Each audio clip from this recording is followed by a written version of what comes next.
उसके बाद हमारा अगला जो वाटर क्वालिटी पैरामीटर आता है वो आता है एसिडिटी।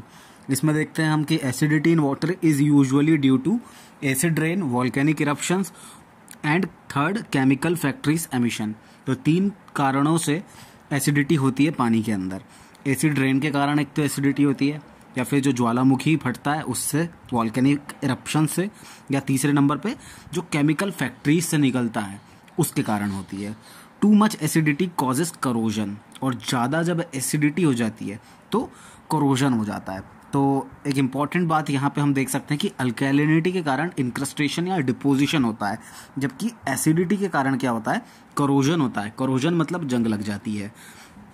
एसिड रेन कैसे होती है, तो उसमें मेनली 3 गैसेस होती है, NO2, CO2 और SO2, जो कि एसिड्स बनाती हैं, HNO3, H2CO3, H2SO4 वाटर के साथ रिएक्ट करके। तो ये इस तरह से एसिडिटी होती है। चलते हैं अगले वाटर क्वालिटी पैरामीटर की ओर। 7वां वाटर क्वालिटी पैरामीटर है हमारा टोटल हार्डनेस। अब हार्डनेस क्या होता है, तो hardness is the property due to which water is unable to form lather और foam with soaps and detergent. तो हार्डनेस एक ऐसी प्रॉपर्टी है पानी की जो अगर पानी में है तो हमारा जो पानी है वो लेदर या फिर फोम जो होता है, फोम जब हम कपड़े धोते हैं तो सोप्स और डिटर्जेंट के साथ जो फोम बनता है ना, वो फोम बनाने की प्रॉपर्टी अनेबल हो जाता है। मतलब हमारा जो पानी है वो फोम नहीं बना पाता है अगर उसमें हार्डनेस होती है तो। So hardness is due to presence of multivalent and metallic cations in water. तो वो मल्टीवेलेंट और मेटालिक केटायंस के कारण हार्डनेस होती है। तो अब ये मल्टीवेलेंट और ये मेटेलिक केटायंस होते कौन कौन से हैं, तो Ca2 positive, Mg2 positive, Fe2 positive, Fe3 positive, Al3 positive, Zn2 positive, Mn2 positive, Mn3 positive या Mn5 पॉजिटिव, ये सारे मल्टीवेलेंट और मेटेलिक केटायंस होते हैं। और ये जो सारे होते हैं मल्टीवेलेंट मेटेलिक केटायंस, इसमें सबसे इंपॉर्टेंट जो होते हैं मेजर, वो होते हैं Ca2 पॉजिटिव, कैल्शियम और मैग्नीशियम, Ca2 पॉजिटिव और Mg2 पॉजिटिव। तो हार्डनेस जो होती है उसको हम 2 टाइप्स में बता सकते हैं। तो एक होती है टेम्परेरी हार्डनेस, उसको हम कार्बोनेट हार्डनेस भी बोलते हैं। एक होती है परमानेंट हार्डनेस, उसको हम नॉन कार्बोनेट हार्डनेस भी बोलते हैं। अब ये जो टेम्परेरी हार्डनेस होती है यानी कि कार्बोनेट हार्डनेस होती है, ये हम बॉइलिंग मतलब पानी को उबाल के या लाइम के साथ रिएक्ट करवा के हम इस हार्डनेस को हटा सकते हैं। तो temporary hardness and carbonate hardness can be simply removed by boiling और विथ लाइम। और ये जो परमानेंट हार्डनेस होती है मतलब नॉन कार्बोनेट हार्डनेस होती है, इसको रिमूव करने के लिए हमको स्पेशल सॉफ्टनिंग टेक्निक्स का यूज करना पड़ता है, जिनको वाटर सॉफ्टनिंग टेक्निक्स बोलते हैं, जियोलाइट प्रोसेस बोलते हैं। तो ये जब वाटर सॉफ्टनिंग टेक्निक्स का हम यूज करते हैं तो उसके थ्रू हम परमानेंट हार्डनेस यानी कि नॉन कार्बोनेट हार्डनेस को रिमूव कर सकते हैं।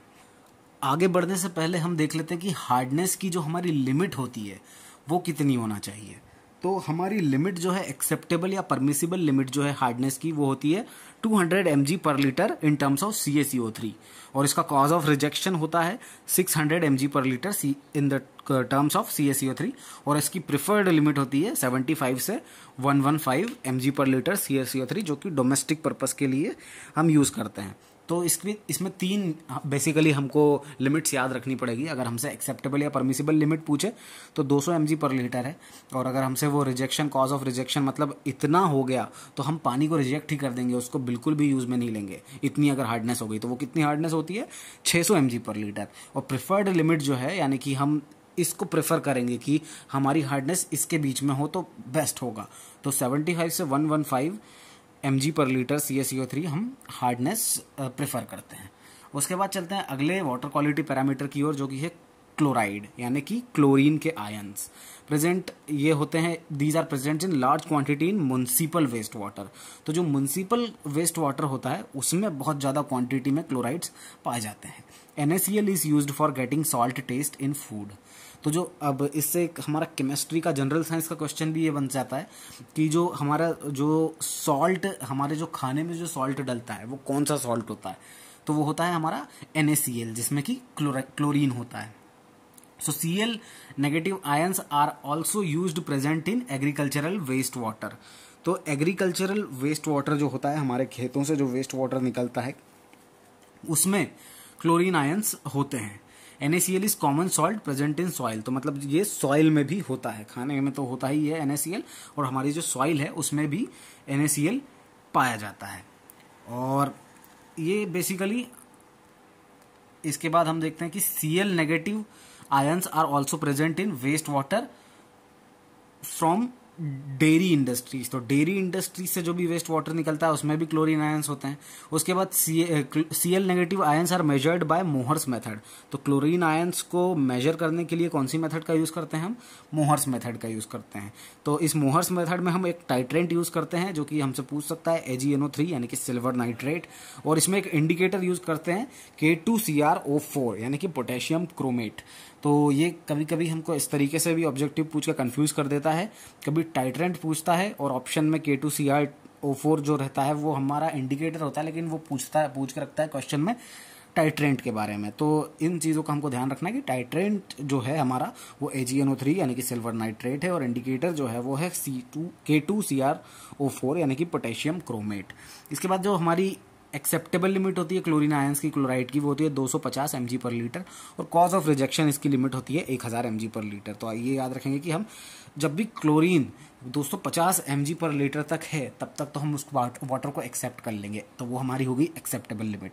और हम अगर 1000 mg पर लीटर से ज़्यादा हो गया हमारा, तो उस पानी का उपयोग करना ही नहीं है, उस पानी को सीधे एक सिरे से नकार देना है, यानी कि उसको रिजेक्ट कर देना है। उसके बाद हम ये देख लेते हैं कि ऐसे कौन से केमिकल पैरामीटर्स होते हैं जो कि टाइट्रेशन टेक्निक से हम निकाल सकते हैं। तो टाइट्रेंट्स जो होते हैं वो क्या होते हैं?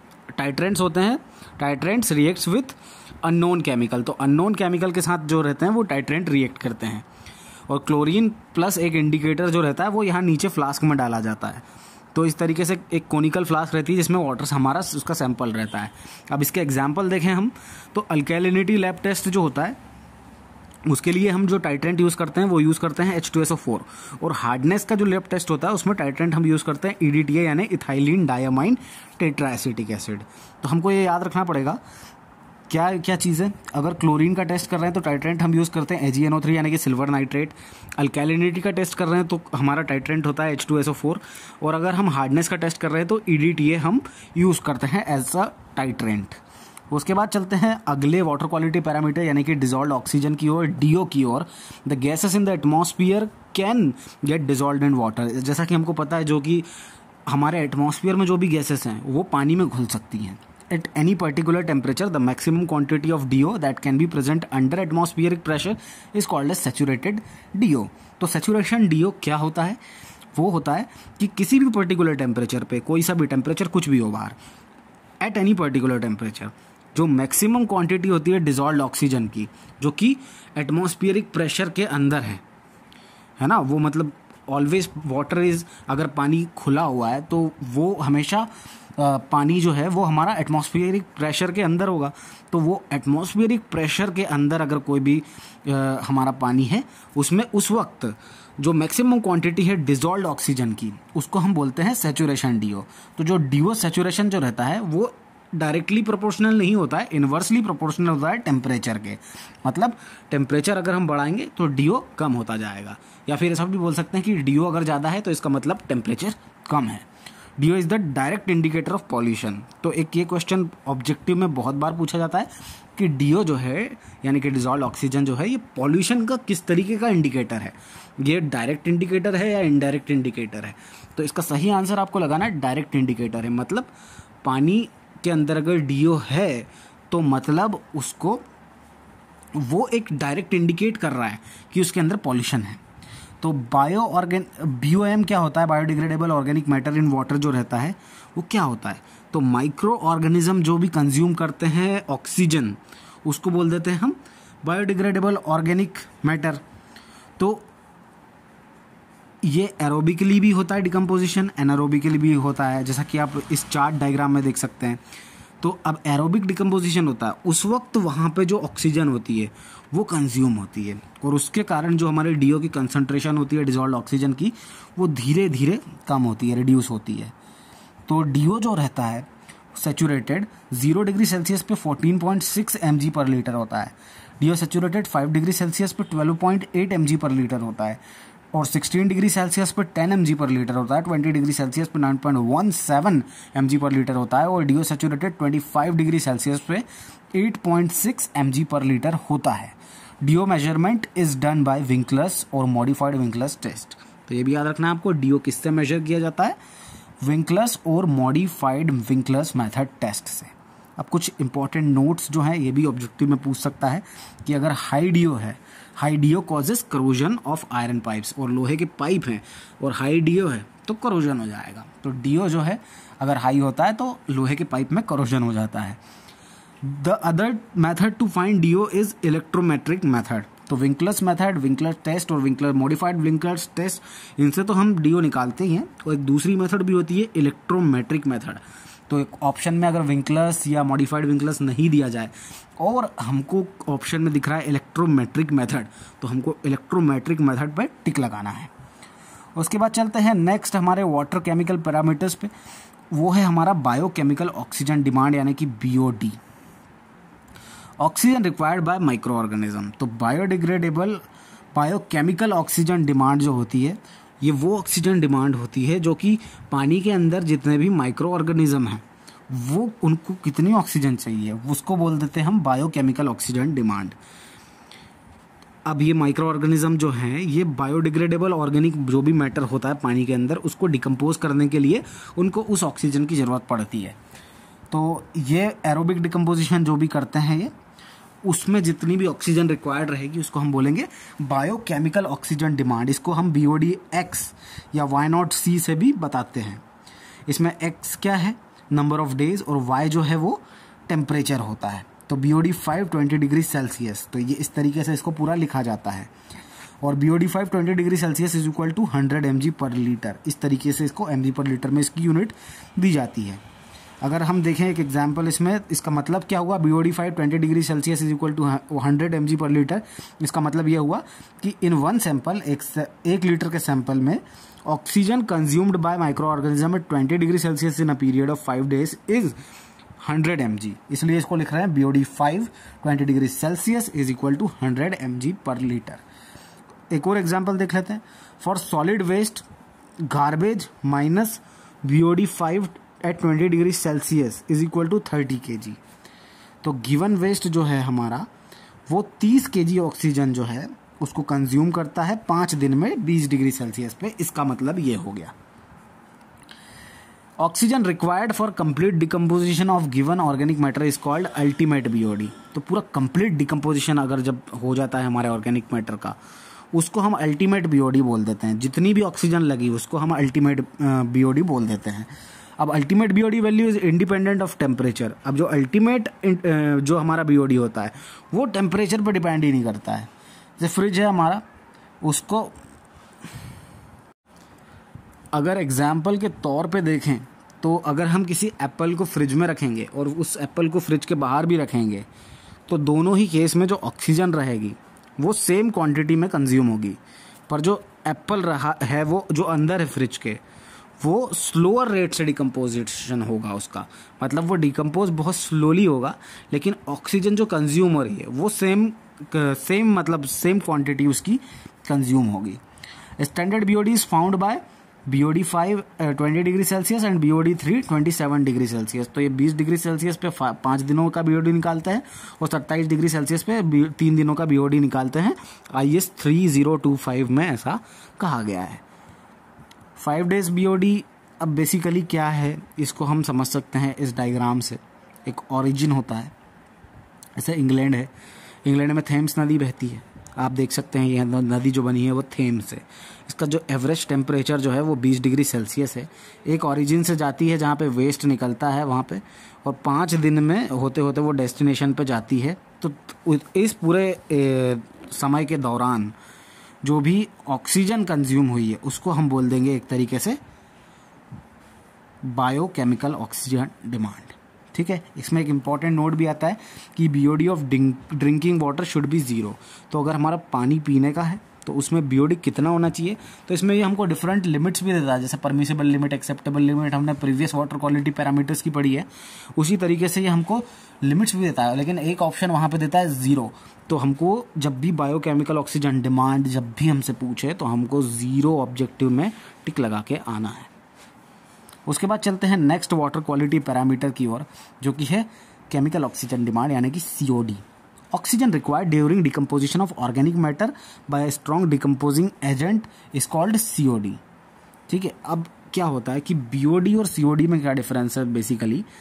तो जब भी हमारा बीओडी वो बायोलॉजिकल ऑक्सीजन डिमांड होती है जो कि सिर्फ बायोडिग्रेडेबल ऑर्गेनिक मैटर को डिकम्पोज करने के लिए लग रही है, लेकिन सीओडी जो है हमारी वो ऑक्सीजन डिमांड होती है जो कि बायोडिग्रेडेबल और नॉन बायोडिग्रेडेबल दोनों ऑर्गेनिक मैटर को डिकम्पोज करने के लिए लग रही है। और इसमें जो हमारा स्ट्रॉन्ग डिकम्पोजिंग एजेंट होता है वो होता है K2Cr2O7। ठीक है, तो सीओडी जो रहेगा वो नॉन बायोडिग्रेडेबल और बायोडिग्रेडेबल दोनों ऑर्गेनिक मैटर को डिकम्पोज करने के लिए लगती है। तो ये हमेशा ऑब्वियसली बीओडी से हमेशा बड़ा रहेगा, क्योंकि इसमें बायोडिग्रेडेबल भी है और नॉन बायोडिग्रेडेबल भी है, जबकि बीओडी में सिर्फ बायोडिग्रेडेबल है। तो बायोडिग्रेडेबल जो सीओडी है हमारा वो हमेशा बीओडी से बड़ा रहने वाला है। इसको हम कैसे निकालते हैं, तो इसको निकालते हैं हम टाइट्रेशन टेक्निक से निकालते हैं। तो टाइट्रेशन टेक्निक से सीओडी को पता किया जाता है। और इंडिकेटर जो हम यूज़ करते हैं सीओडी निकालने के लिए फेरोइन का यूज़ करते हैं। तो फेरोइन इंडिकेटर यूज़ करते हैं हम सीओडी को निकालने के लिए। उसके बाद एक और ऑक्सीजन डिमांड आती है जो कि होती है हमारी थ्योरेटिकल ऑक्सीजन डिमांड, यानी कि इसको हम टोटल ऑक्सीजन डिमांड भी बोलते हैं। तो THOD और TOD सेम चीज़ होती है। Oxygen requirement for theoretical decomposition of any organic matter is called theoretical oxygen demand और TOD। तो टोटल ऑर्गेनिक डिमांड या थ्योरेटिकल ऑक्सीजन डिमांड जो होती है, कोई भी हमारा ऑर्गेनिक मैटर है उसको थ्योरेटिकली हमको कितनी ऑक्सीजन लगती है डिकम्पोज करने में, उसको हम बोल देते हैं थ्योरेटिकल ऑक्सीजन डिमांड।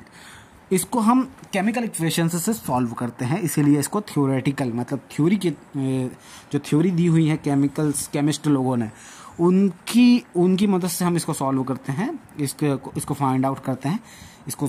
तो इसीलिए इसको थ्योरेटिकल ऑक्सीजन डिमांड बोला जाता है। जैसे एग्जांपल के तौर पे C6H12O6 जो है हमारा ग्लूकोज, वो जब 6O2 के साथ रिएक्ट करता है तो 6CO2 बनाता है और 6H2O बनाता है।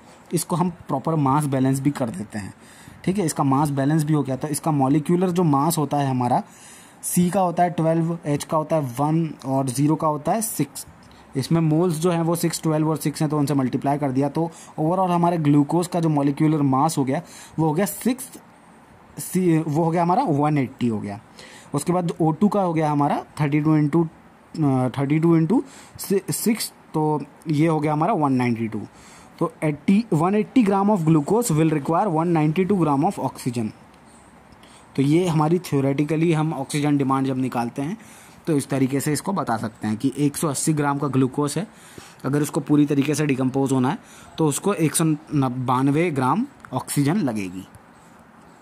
तो इन जनरली एक तरीके से हम ये बता सकते हैं कि THOD सबसे बड़ा होता है, फिर उससे छोटा होता है COD, फिर उससे छोटा होता है BOD अल्टीमेट और उससे छोटा होता है BOD 5। तो एक क्रम है, एक सीक्वेंस है जो कि अक्सर एग्जाम में पूछा जा सकता है, या फिर ऐसा भी बोल सकता है कि ऑक्सीजन के डिमांड के हिसाब से आप इन सभी को क्रम में बताएं। घटते हुए क्रम में भी पूछ सकता है, बढ़ते हुए क्रम में पूछ सकता है, तो आप इसको लगा सकते हैं सही आंसर। इसके बाद जो हमारा नेक्स्ट इंपॉर्टेंट फैक्ट है वो है लिमिटेशन ऑफ COD टेस्ट क्या होती है। तो K2Cr2O7 जो है वो it can not react with polycyclic aromatic hydrocarbon. तो PAH जो होता है C36H40 और 0O4, ये हमारा जो पॉलीसाइक्लिक एरोमेटिक हाइड्रोकार्बन्स है उसके साथ ये जो हम यहाँ पे इंडिकेटर यूज़ कर रहे थे K2Cr2O7, ये रिएक्ट नहीं करता है। तो ये एक तरीके से लिमिटेशन हो जाता है हमारे COD टेस्ट का। But we can still write the equation and balance it to and find THOD। तो ये K2Cr2O7 COD टेस्ट में तो रिएक्ट नहीं कर सकता, लेकिन THOD हम निकाल सकते हैं इस तरीके से, जैसे कि आप इक्वेशन में देख सकते हैं कि C36H40O4 जब 44O2 के साथ रिएक्ट करेगा तो 36 CO2 और 20 H2O बना देगा। तो एक थियोरेटिकली तो हम बता सकते हैं, लेकिन असली में पॉलीसाइक्लिक एरोमेटिक हाइड्रोकार्बन जो है वो हमारा COD टेस्ट में मतलब वो K2Cr2O7 के साथ रिएक्ट नहीं करता है। Out of BOD, COD, THOD, BOD is the most useful in treatment of waste water. तो ऐसा भी पूछ सकता है क्वेश्चन में कि जो आपने इतनी सारी ऑक्सीजन डिमांड पढ़ी है, COD, THOD, BOD और TOD या टोटल ऑक्सीजन डिमांड भी बोलते हैं जो THOD का, इनमें से सबसे ज़्यादा यूजफुल कौन सी हमारी जो डिमांड है वो है, तो वो है हमारी BOD यानी कि बायोकेमिकल ऑक्सीजन डिमांड। एक फुल फॉर्म भी पूछ सकता है वो आपसे, तो इसमें आपको कंफ्यूज यहाँ पे वो कर सकता है कि बायोकेमिकल ऑक्सीजन डिमांड है या बायोडिग्रेडेबल ऑक्सीजन डिमांड है। तो ये होता बायोडिग्रेडेबल ऑर्गेनिक मैटर के लिए है, लेकिन इसका फुल फॉर्म जो है वो है बायोकेमिकल ऑक्सीजन डिमांड। ठीक है, तो ये भी आप ध्यान रखिएगा। उसके बाद जो BOD5 होता है हमारा 20 डिग्री सेल्सियस पे म्युनिसिपल वेस्ट वाटर का, वो होता है 68% ऑफ अल्टीमेट BOD। तो अल्टीमेट BOD जितना भी है उसका 68% हो जाएगा हमारा BOD5 20 डिग्री सेल्सियस पे। उसके बाद एक ग्राफ देख सकते हैं हम BOD और टाइम के बीच का, जो कि कुछ एसिम्प्टोमेटिक होता है। एसिम्प्टोमेटिक मतलब जिस तरीके का कर्व आप देख रहे हैं उस तरीके का कर्व जो होता है वो होता है, उसको हम बोलते हैं एसिम्प्टोट। उसके बाद हम इस तरीके से इसकी एक इक्वेशन भी है, BOD7 is equal to BODU ultimate is equal to 1 minus e to the power minus KT, जो कि गेट के एग्जाम में अधिकतर पूछी जाती है। और ये फॉर्मूला है, इसमें कुछ वैल्यूज दे दी जाती है और फिर हमको वो कैलकुलेट करना होती है, जो कि हमारे, और ये बिना कैलकुलेटर के सॉल्व होने वाली इक्वेशन है भी नहीं। तो हमारे एग्जाम में पूछना इसको इम्पॉसिबल ही है, क्योंकि हमारा एग्जाम मेनली थ्योरेटिकल होने वाला है, और अगर न्यूमेरिकल भी होगा तो इतना टफ न्यूमेरिकल नहीं दे सकता जो कि हाथों से कैलकुलेट करना इम्पॉसिबल हो जाए, उसके लिए कैलकुलेटर की ज़रूरत पड़े हमको। तो आप सिर्फ ये इक्वेशन डायरेक्ट आ सकती है, तो आप ये देख सकते हैं कि BOD7 is equal to BODU bracket के अंदर 1 minus e to the power minus KT, जहाँ पे K जो है वो डीऑक्सीजनेशन कांस्टेंट है या फिर रेट कांस्टेंट भी इसको बोला जाता है। थ्योरेटिकली कंप्लीट डिकम्पोजिशन जो होता है वो इनफाइनाइट टाइम में होता है। तो थ्योरेटिकल देखें अगर अपन कि किसी भी ऑर्गेनिक मैटर का या नॉन ऑर्गेनिक मैटर का जो डिकम्पोजिशन हो रहा है, कंप्लीट डिकम्पोजिशन, वो ऐसा 1 2 दिन 4 दिन 5 दिन में नहीं होगा, वो इनफाइनाइट टाइम में ही होता है थ्योरेटिकली बात करें तो। फिर उसके बाद है अगला हमारा वाटर क्वालिटी पैरामीटर, जो कि है सल्फेट। तो सल्फेट जो है, these are produced from industrial activities, जो भी इंडस्ट्रीज होती हैं उसमें से निकलता है sulphate. These are produced from tanneries जो होती हैं, टेक्सटाइल कंपनीज होती है कपड़ों वाली, फिर केमिकल फैक्ट्रीज होती है, वहाँ से सल्फेट निकलता है। और जो सल्फ़र बनाती हैं जो कंपनी, जैसे H2SO4 सल्फ्यूरिक एसिड वगैरह बनाने वाली जो कंपनीज होती है, वहाँ से भी सल्फेट की उत्पत्ति होती है। एटमॉस्फियरिक जो SO2 होता है, सल्फर डाइऑक्साइड, जो हमारे एटमॉस्फेयर में होती है, ये पानी के साथ रिएक्ट कर सकती है और H2SO4 बना सकती है, और उसके बाद पानी में सल्फेट आ सकता है, रिलीज़ कर सकती है। तो एटमॉस्फियरिक SO2 से भी सल्फेट हमको हमारे पानी में मिलता है। तो अब सल्फेट की जो एक्सेप्टेबल लिमिट है वो है 200 mg पर लीटर। इसको परमिसिबल लिमिट भी बोलेंगे, एक्सेप्टेबल लिमिट या permissible limit 200 mg per litre. और कॉस्ट फॉर रिजेक्शन यानी कि CFR इसका है जो, वो है 400 mg पर लीटर। तो 200 से कम हुई तो वो एक्सेप्टेबल है, परमिसिबल है, लेकिन अगर 400 से ज़्यादा हो गई हमारी सल्फेट की लिमिट तो फिर तो रिजेक्ट कर देना उसको हमको। SO2 is produced from burning of fossil fuels and volcanic eruption. तो SO2 कहाँ से और निकलती है? फॉसिल फ्यूल से भी निकलती है, और हमारे जो वॉल्केनिक इरप्शन जो होते हैं, हमारे ज्वालामुखी फटते हैं, वहाँ से भी SO2 निकलती है और फिर अल्टीमेटली हमारे पानी में सल्फेट इंड्यूस करवाती है। उसके बाद जो नेक्स्ट हमारा वाटर क्वालिटी पैरामीटर है वो है nitrogen. N2 gas makes up 78% of air we breathe, जो भी हवा में हम सांस लेते हैं उस हवा का 78% जो गैस है उसके अंदर वो है N2 गैस, यानी कि nitrogen gas. Nitrogen gas is also called as building block of life, तो इसको बिल्डिंग ब्लॉक ऑफ लाइफ भी बोला जाता है। And is a prime nutrient required by the body.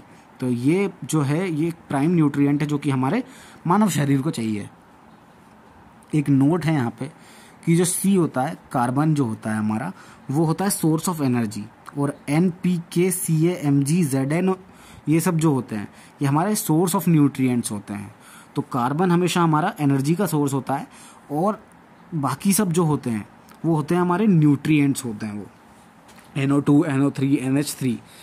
अब क्या होते हैं ये? तो NO2 NO3 और NH3 ये हमारे, इनको हम फ्री नाइट्रोजन बोलते हैं। ऑर्गेनिक नाइट्रोजन क्या होता है? Organic matter settled nitrogen. तो जो ऑर्गेनिक मैटर सेटल कर देता है वो उस नाइट्रोजन को हम ऑर्गेनिक नाइट्रोजन बोलते हैं। और जो N2 जो रहता है वो बहुत ही कम सॉल्युबल रहता है पानी में। तो सबसे ज़्यादा कम सॉल्युबल कौन सी वो रहती है? वो N2 रहती है, हमारी नाइट्रोजन गैस रहती है। इसके बाद हम नाइट्रोजन साइकिल देख लेते हैं। तो नाइट्रोजन साइकिल देखने के लिए आप इस डायग्राम को देख सकते हैं कि जो हमारे डेड प्लांट्स और एनिमल, मतलब मरे हुए जो प्लांट्स हैं, हमारे पौधे हैं और एनिमल्स जो है, जब ये ज़मीन में दब जाते हैं तो इनका अमोनिफिकेशन होना स्टार्ट हो जाता है। अमोनिफिकेशन जब होता है तो अमोनिया बन जाता है। अमोनिया जब बनता है तो उसका नाइट्रिफिकेशन होना स्टार्ट हो जाता है। अब नाइट्रिफिकेशन जब होता है तो नाइट्राइट बन जाता है। नाइट्राइट मतलब NO2 बन जाता है। और नाइट्राइट जब बनता है तो वो ऑक्सीजन से रिएक्ट करता है और ऑक्सीजन से वो रिएक्ट करके नाइट्रेट बना देता है, यानी NO3 बना देता है। और जब NO3 जो होता है उसका डीनाइट्रिफिकेशन होना फिर चालू हो जाता है। और जब उसमें से ऑक्सीजन निकल जाता है तो नाइट्रोजन गैस बन जाती है, यानी कि N2 गैस बन जाती है। जो कि N2 गैस जब बनी तो वो फिर जीवित पौधों और एनिमल्स के द्वारा रेस्पायर की जाती है, मतलब श्वसन में उसका उपयोग किया जाता है, रेस्पिरेशन में इसका उपयोग किया जाता है। और सांस के थ्रू जब वो उसको हमारे जो प्लांट्स होते हैं और एनिमल्स होते हैं वो जब उस N2 गैस को ग्रहण करते हैं, रेस्पिरेशन करते हैं, तो फिर उनकी उम्र बढ़ती जाती है, एजिंग होती है और उसके बाद फिर वो वापस डेड हो जाते हैं। और डेड होने के बाद ज़मीन में जाते हैं, फिर उनका अमोनिफिकेशन होता है, फिर नाइट्राइट, फिर N2, फिर वापस उनको जीवन मिलता है और फिर वो वापस मर जाते हैं। तो इस तरीके से ये नाइट्रोजन की साइकिल चलती रहती है, अनंत काल तक चलती रहती है। तो इसमें जो हमारा इंपॉर्टेंट ऑब्जेक्टिव क्वेश्चन बनता है वो ये बनता है हमारा कि सबसे पहले क्या फॉर्म होता है। तो सबसे पहले जो डेड ऑर्गेनिक मैटर है, डेड एनिमल्स और प्लांट्स हैं, सबसे पहले हमारा जो फॉर्म होता है वो होता है अमोनिया, उसके बाद नाइट्राइट और फिर उसके बाद नाइट्रेट। तो ये तीनों का सीक्वेंस पूछ लेता है। तो हमको ये सीक्वेंस पता होना चाहिए कि अमोनिया, नाइट्राइट और नाइट्रेट, ये सीक्वेंस हमको पता होना चाहिए। Commonly present form of nitrogen in water is NO3 negative and is acceptable limit and cause for rejection is 45 mg per liter। तो इसकी acceptable limit और cause for rejection दोनों ही N2 के 45 mg per liter है। If NO3 is more than 45 mg per liter, blue baby disease और methemoglobinemia is in children। अगर NO3 जो है हमारा 45 mg per liter से ज़्यादा हो गया तो बच्चों में एक बीमारी होती है मेथीमोग्लोबिनेमिया, या फिर इसको हम ब्लू बेबी डिसीज़ भी बोलते हैं। तो ये बीमारी होने की संभावना हो जाती है। उसके बाद जो इसकी परमिसिबल एक्सेप्टेबल लिमिट जो है वो हमारी N2 की होती है 0, N2 की तो हमने देखी 45 mg per litre, NO3 negative की, लेकिन NO2 नेगेटिव की जो है वो 0 होना चाहिए because it is highly dangerous. तो NO2 नेगेटिव जो है हमारा वो 0 होना चाहिए और NO3 नेगेटिव जो है हमारा वो 45 mg पर लीटर होना चाहिए। ठीक है। तो NO3 से NO2 जब बनता है इसके बाद हमसे बैक्टीरिया रिस्पॉन्सिबल भी पूछ लेता है वो कि कौन कौन से बैक्टीरिया रिस्पॉन्सिबल होते हैं। तो NO3 से जब NO2 बनता है तो नाइट्रोजोमोनास बैक्टीरिया जो होता है उसके कारण बनता है। और NO2 से NO3 जो बनता है वो नाइट्रोबैक्टर बैक्टीरिया के कारण बनता है। और NO3 से जब N2 गैस बनती है तो वो स्यूडोमोनास या फंजाई एक तरीके का होता है, तो उसके कारण ये बनता है।